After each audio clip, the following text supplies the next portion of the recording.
Okay, so Grey Zone Warfare. Great game, by the way. And this is video 1 or part 1 of the tutorial series I'm going to be making on Grey Zone Warfare. So in this video, I'm going to cover map and deploying, tactical movements, compass and comms, first aid, and finally, firefighting tactics. And heads up, I die at the end of the video, and in the outro, I'll show you me picking up my my gear again after I've fucked everything up. It just shows what this game is actually like. It's raw, and it's unfounded, and it's fucking brilliant. Grey Zone Warfare is a great game, and I'm going to see you in the tutorial now. Alright, so when you first spawn in, this is PvE, but even in PvP you'll spawn into the same place. You're going to spawn into base camp, which is just here. Now I'm Mithras Security Systems, so I'm going to be here. Look, bosh. And deploying is quite simple, to be honest. If you want to, you can just go out the gate. Alright, you can literally just walk out the gate. Do I recommend that? Fucking nah. No, I do not recommend that. Okay? So, look at the ginormous map, alright? You've got some LZs. Now, these are the close by ones. Bravo 1, Bravo 2, and Bravo 3. And then you get ones going further out, like Lima, Mike, and Kilo and November, alright? And there's some more up here, Foxtrot, Quebec, and whatnot, alright? So what you do is you click and call in transport. And one of the helos, which is just here, faction air traffic, you've got 4 helos. One of them will come by and pick you up. Takes about 20 seconds max. And they come pick you up and take you to wherever the fuck you want to deploy. It has to be a landing zone. Alright, so we'll go to one. We'll go to Bravo 1. Call transport. And now you can see at the top, you've got base. And then 20 seconds, look. So here it comes. It's going to be here any minute. And yeah, you can hear it. There it comes. Look, here's my pickup. Very, very happy little pilot coming along in his little Blackbird.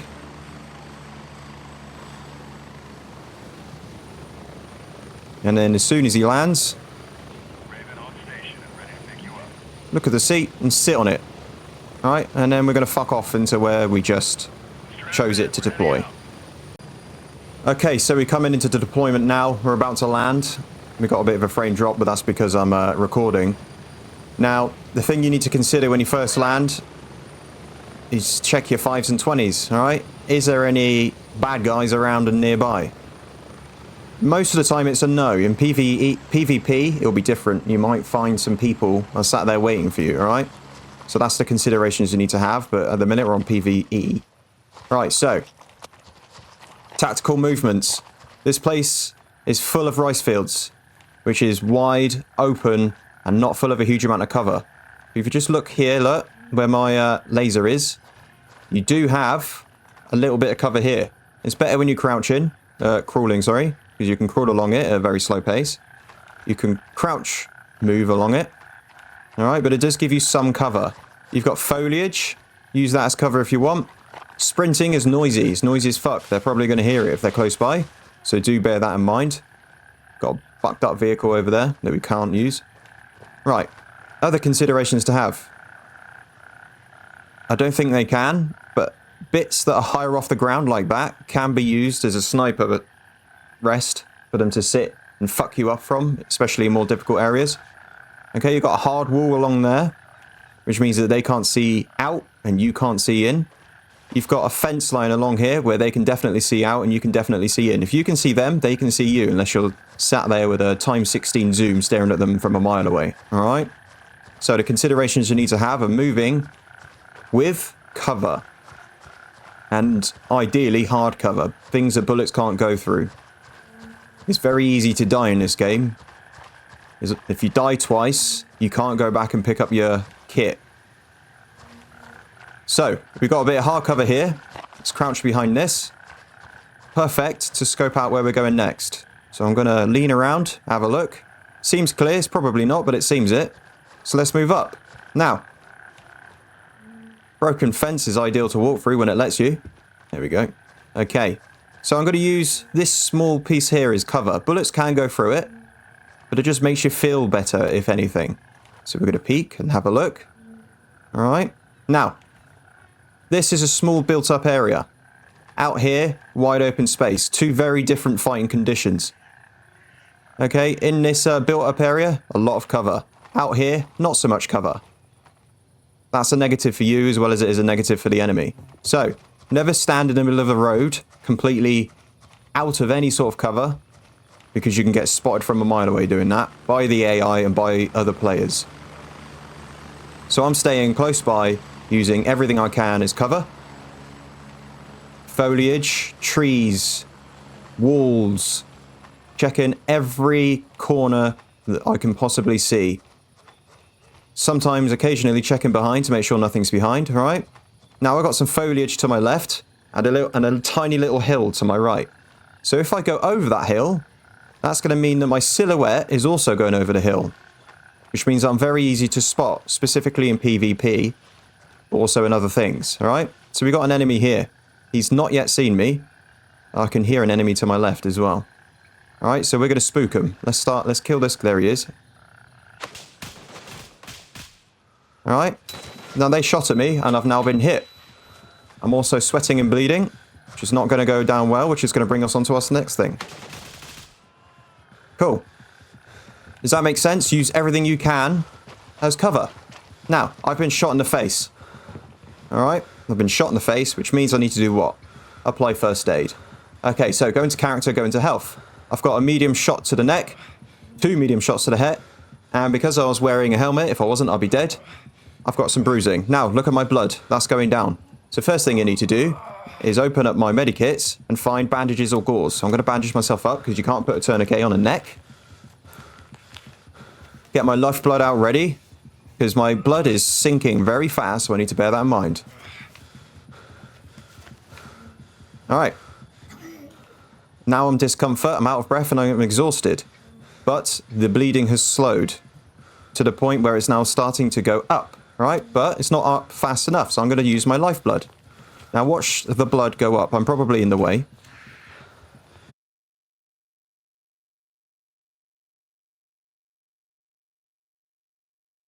Alright?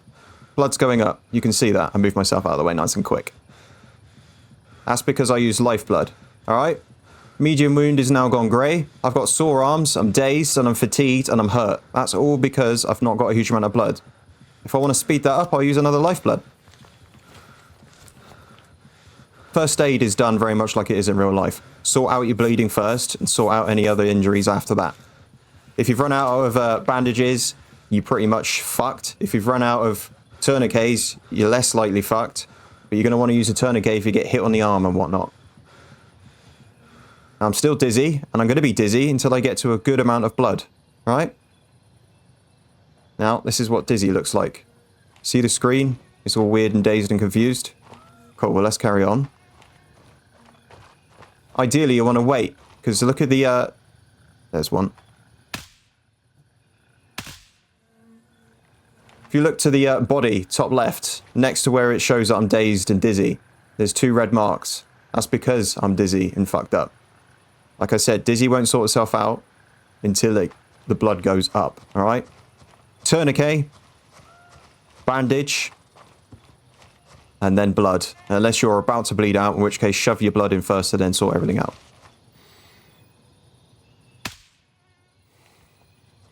Happy with that? That's first aid. So lines of communication are ideal, especially if you're playing in a team. You don't need to worry about it if you're playing solo, so feel free to skip this if you're a solo player like me. But proper lines of communication are paramount when you're playing with other players. Call-outs like, he's up over there, is not going to work, alright? So if you look at the top of the screen, you can see the compass, alright? I'm currently facing northeast. So if I see an enemy over there by the red truck, then guess what? Northeast, red truck, compass 60, enemy. Or suddenly comes up to my left. Enemy left, north, 345, 1 enemy. You can even go as far as being like 1 enemy long barrel rifle, 1 enemy short barrel rifle, 1 enemy armored, 1 enemy helmet. You can go as far as you need to. You know, just saying contact way out is not quite going to cut the mustard, I'm afraid.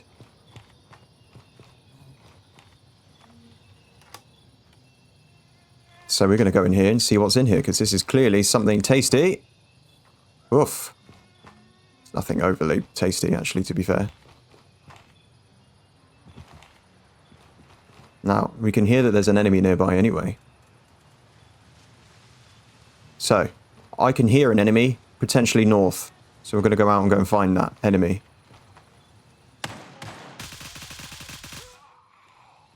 There is nothing wrong with a bit of spraying and praying. There's first aid cabinets dotted around. Ibelin, that's painkillers. Splints, that's for broken bones. And then obviously, as spoken about, tourniquet, that's for stopping bleeding.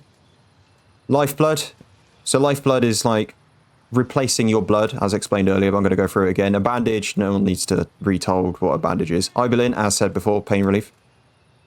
Suture kit, if you get shot in the gut, or if you get really hurt, and you need to sort your organs out, you do that with a suture kit. That takes a very long time to do. Tourniquet and splints.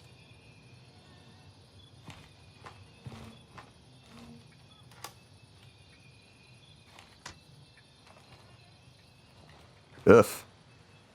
Baseball cap. Can of drink. Remember earlier when I got fucked up and I was dizzy? It's fixed now because I waited. Sometimes in the midst of battle, you don't have time to be giving proper callouts. So just say my left, my right. To my 12. Try and use a clock if possible. To my 12, to my 6, to my 3, to my 9. Or to my left, to my right, to my direct front, to my behind. Is another good way of doing it as well. Those are the different things you need to consider when doing communication and compass use. Alright? Compass is your best tool, because you can just literally be there and be like, yeah, enemy 150, he's over there. Alright? Now, you may not get time to, but after the firefight, search every dead body. Take their money. Take their magazines if they're using the same rifle as you. Definitely take their money, that's for sure. And you're going to find a lot of bamboo shoots, which is worth taking. Alright? After each time you get into a firefight, after each time you get fucked up, and after each sort of like, after a while, have a look, see how your ammunition's doing. I've got 60 rounds in my chamber, in my magazine. I'm doing happy, I'm living a dream. Replace the bullets in your magazine that you've used when it goes quiet. So you're not sat there in a shit state the next time you come in. Always remember to check everything as you're walking around. 9 times out of 10, if you're out in the open, there's not going to be many enemies. But there can be a few just dotted around, usually patrolling roads, paths, and whatnot. Jungle warfare is slightly different. If you're in a jungle, you can't see them and they can't really see you, but they're going to see you before you see them. There's a lot of trees and not a lot of cover. The amount of times I've been fucked up in a jungle is unbelievable. You'll see it in stream if you ever come on. Alright, cool. Alright, so tactics in a firefight. You can't just sit there and aim down sight for a huge amount of time. Look to the top left next to the little picture of a dude stood up, and the bar on the left, that's slowly going down. Think of that as like your arm stamina as such. If you run, then the stamina on the right, is going to start going down. Think of that as almost like leg stamina. Now, tactics in a firefight. It can come at you from 360 direction, it can come at you from the left, from the front, from the right. Doesn't matter. Take a few shots, drop a few people, move on. Never try and stay in the same place if you've taken out a few people. Use all the cover you can to your advantage. Alright, so I'm going to peek it. I know there's enemy over here, so I'm going to take it incredibly slowly. I'm going to run a huge amount, because it means I can get spotted. Check in all the corners I can. Doesn't necessarily mean I have to look down scope. I can use my laser of sorts. Sometimes there's an enemy in here. So let's check that. Not today. Ideal. Alright. So we're not going to walk down the road. We're going to use the rear of this house. We might even go into the house. We're going to pie the house. See that? That was a pie. And we can hear them. They're close by. So now we need to move slowly. There we go. Alright, so I killed him. But that now means that my position has been given away, look. So I've probably got time to take out one more. Before they start really zoning in on me. That was a failed attempt at killing someone, right? So I'm gonna... let's jump over this. Move in my position. Hoping that they think I'm still in the same position.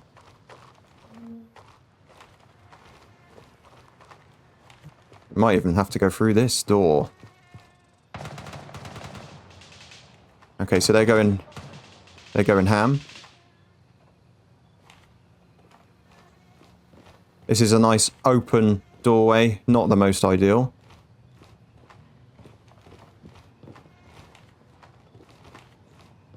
There's a lot of dark areas for them. Bear in mind, the light is on, so they can see me perfectly fine. Let's try and turn it off.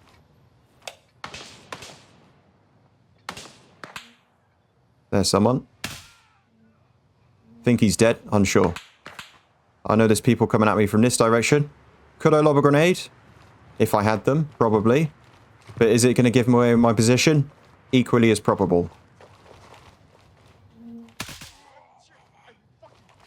He's going to bleed out at some point, right? So we shot him. He's still alive, so we're going to move on. He might die of his wounds.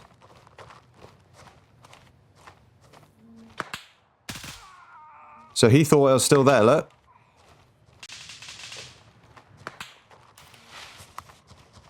So we're going to keep moving. Always staying liquid. Fighting in built-up areas, it's paramount to stay liquid and keep moving. The moment you stay still is the moment you stay dead. So keep moving. Keep pieing areas. 5s and 20s. And what I mean by that is check your 5 meters. Check your 20 meters. Sounds like a bad time is happening. There's a lot going on in this area. Thought I saw a torch. An enemy torch, but I did not. So we're going to keep moving. Doesn't matter that we didn't get everyone. Reload.